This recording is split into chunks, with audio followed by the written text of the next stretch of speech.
It's 6:30 on the dot. Good evening and welcome to Prime TV News. I'm Chamila Gunatilaka. Our top story making headlines tonight: investigations into the alleged attempt to assassinate President Maithripala Sirisena and former Defence Secretary Gotabaya Rajapaksa.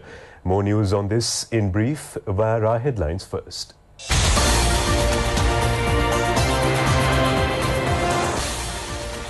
Investigations are continuing into the alleged attempt to assassinate the president and former Defence Secretary Rajapaksa. The program to renovate cascading tank system and irrigation canals will commence this month. Minister Rajitha Senaratne says there is no shortage of medicine at government hospitals. A woman's death following a fire in a minibus causes suspicion. Hurricane Florence captured from space after making landfall in North Carolina.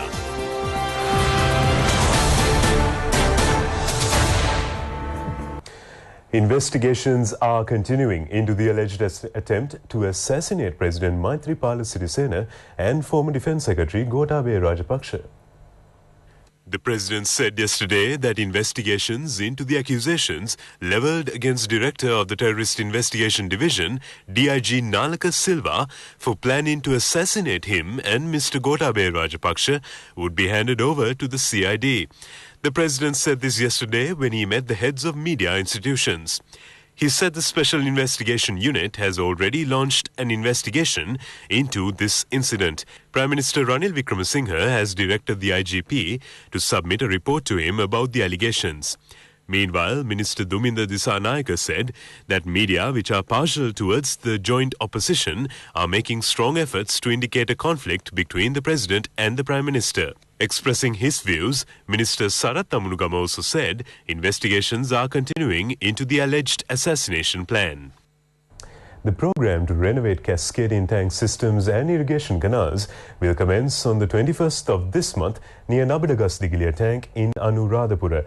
The national ceremony in this regard will be held under the patronage of President Maithripala Sirisena. The renovations to 1,000 cascading tanks under the direction of President Maithripala Sirisena will begin near Mahavilachya Nabadagasdigiliya tank. The last tank of the Mahavilachya cascading tank system is Nabadagasdigiliya tank. 8 tanks of the cascading tank system and the canal system connected to it is scheduled to be renovated to coincide with this work. One of the main objectives of this program is to collect water needed by farmlands to implement National Food Production Program. After the renovations to the tank system, it will become possible to cultivate 580 acres of paddy, which cannot be cultivated at present due to the shortage of water. 982 farmer families are receiving benefits at present, and another 982 of them will be benefited once the project is completed. Still on local news tonight, Minister Rajitha Senaratne says there is no shortage of medicine at government hospitals. The Health Minister said this at the conclusion ceremony of the second Health Services Development Project. It has been implemented with the assistance of the World Bank and with joint collaboration of the Health Ministry and the Ministry of Local Government and Public Administration. The Minister handed over the certificates to the staff who assisted during the project.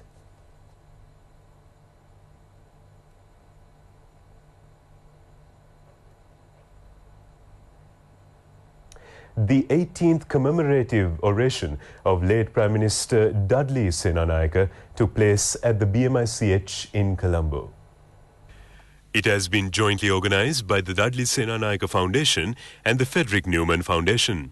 But it also acknowledges that advancements come with upsides and downsides, winners and losers, and that we can't only cater for the winners. It reinforces the belief of Friedrich Hayek, who posited that a competitive economy and a competitive polity are the only system designed to minimize, via the mechanism of decentralization, the power exercised by man over man. Noting, therefore, that democracy and open markets are our best guarantor of freedom and human liberty. It recommits liberals to creating equal societies in which unequal playing fields are made equal in order to support the individual to reach their full potential. It's something that we have forgotten as liberals, and it's something that I think was quite close to the heart of Dudley Senanayake. It is evident that Sri Lanka needs a new political culture, a culture devoid of political backstabbing, power struggles, political gimmicks. The administration has done much in the past 3 years. We have established people's right for information, made primary education compulsory to all children, extended medical insurance for school children, slashed prices on medicines so that citizens can afford proper medical care, provided an emergency ambulance service. To this date has saved so many lives, set up an independent judiciary, police, and election commission, moved to have more women representation in our political institutions, provided housing for the homeless and for armed forces. Most importantly, there is freedom. The freedom to protest and dissent without being persecuted. The freedom to practice your own religion. The freedom to speak your mind without political thugs beating down your door. And of course, media freedom. This, however, hasn't worked in our favor.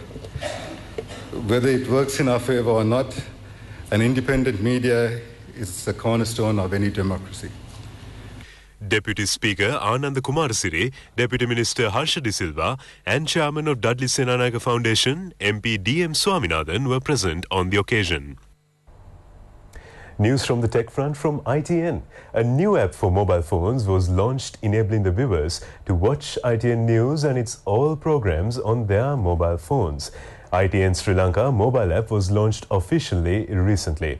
It provides the opportunity to view ITN News in all 3 languages and all its programs. Chairperson of ITN Media Network, Tilaka Jayasundara, officials and a group of people were present on the occasion. ITN in your pocket, essentially. Minister Vijayadasa Rajapaksa says that there cannot be a sustainable peace without the rule of law. He made this reference attending a session at the UN headquarters in New York. Minister Vijayadasa Rajapaksa attended a UN session organized by the United Nations Inter-Parliamentary Association in New York, representing Sri Lanka. Addressing the session, he had this to say. Peace. And there can be no peace without development. Therefore, it is vital to understand the interlinkages between the 17 goals of the SDGs and its underpinning by goal number 16 on building peaceful, just and inclusive societies. Similarly, there can be no sustainable peace without the rule of law. In this regard, the essence of Sustainable Development Goal 16 to promote the rule of law is not only a self-evident objective but also catalytic to all the goals. For nearly 3 decades, Sri Lanka was unable to fulfill her true potential because our preoccupation was addressing violent conflict that tore at the very fabric of our nation. All our resources were drained to combat terrorism and violent conflict when these resources should have been used for human development. This changed in 2015 after terrorism was defeated and a new administration elected. A special task force has been set up to develop the local ornamental fish industry. It has been established on the instructions of State Minister Dilip Vedarachi. The special task force has been set up representing all stakeholders of the industry. The special task force is also entrusted with providing solutions to the problems faced by those who engaged in the ornamental fish industry.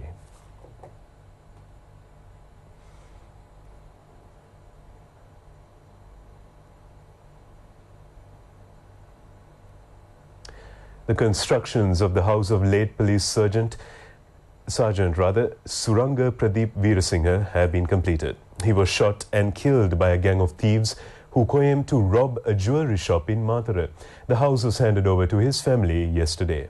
He was the father of 2 children and 33 years old at the time of his death. The IGP had assured to complete his half-completed house with his demise.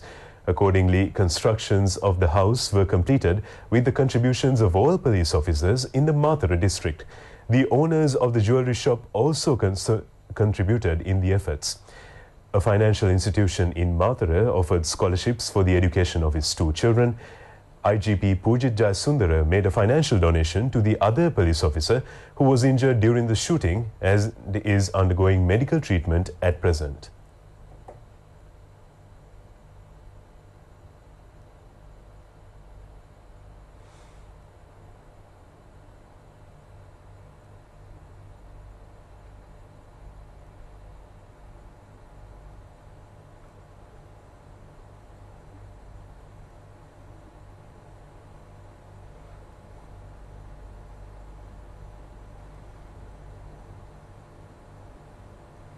Still on local news tonight, a woman has died following a fire in a minibus parked near a house in Gampaha. The fire has broken out in a minibus parked near a house at Jambugahawatte area in Gampaha. A woman who was on the driver's seat has died due to the fire. The husband of the woman is reported to have gone to a nearby shop at the time of the incident. The van has completely burnt out and a part of the roof of the house has also been damaged due to the fire. Suspicions have arisen as to whether it was a murder. The Sahasak Nimavung 2018 exhibition was opened at the Sri Lanka Exhibition and Convention Centre in Colombo. The exhibition was opened under the patronage of Acting Secretary of Vocational Training Ministry, Malkanthi Ekanayaka. It has been organised by the New Inventors Commission set up under the ministry. 335 inventions under 4 main categories are being displayed at the exhibition.